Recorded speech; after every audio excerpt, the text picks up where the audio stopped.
Welcome. This module will focus on criterion-referenced assessment data, what this type of data can tell us, and how it relates to other concepts that we have been learning about. As we begin, think back to the module on percentiles. We shared an example of how assessments like iReady have shown an increase in percentile ranking for students who scored similarly to their peers before the pandemic. Two students who received the same scale score on the test ended up with very different percentile rankings pre compared to post pandemic. Recall why this happened. This effect is due to a significant change in academic performance for students who are taking these assessments. Post pandemic, more students are scoring lower compared to before the pandemic. The percentile rankings are highly influenced by this change in the population of students taking the test, because percentiles are a norm-referenced measure. How might we get another view of student performance that is not dependent on how the rest of the population performs? This is where criterion-referenced measures come in. Criterion-referenced assessments are often defined in relation to norm-referenced tests. So in this module, we will review both. It all comes down to the specific context in which a student's performance is measured up. We'll get into it. Also note that the same assessment can yield both criterion-referenced and norm-referenced results. In a norm-referenced test, each student's performance is compared to all other students in their peer group. The peer group is often a nationwide sample of students, which is why you might come across the term national norm. Think back to the module on percentiles. Percentile scores are scores relative to other students who took the same assessment.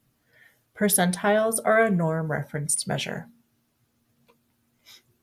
In a criterion-referenced test, student performance is compared relative to a predetermined criterion or standard.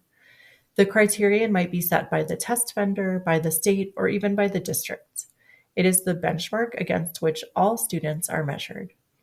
Criterion-referenced results tell us about a student's progress toward proficiency. Proficiency levels are a criterion-based measure.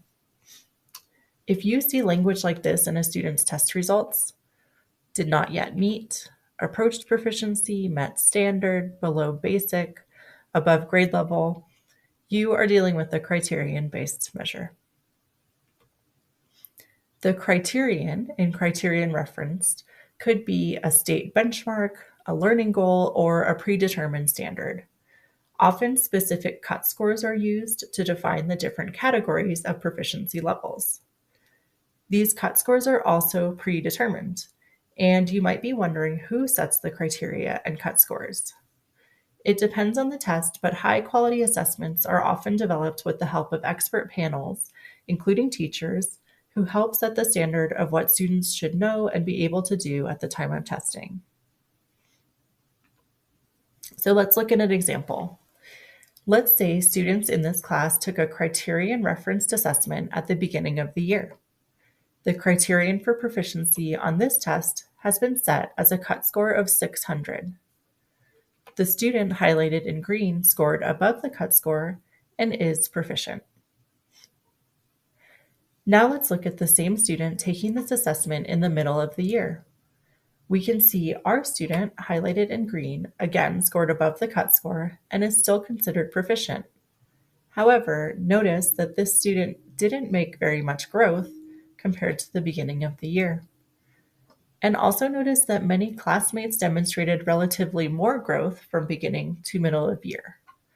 This is where a norm-referenced measure could help provide more information. We know that our highlighted student is proficient, but is their growth on par with their peers? Analyzing both criterion-referenced and norm-referenced results from the same test could provide further insight. To review, criterion-referenced results tell us about student progress toward mastering a standard or reaching a benchmark. The results of a criterion-referenced assessment do not depend on how other students performed. In fact, the criterion is predetermined.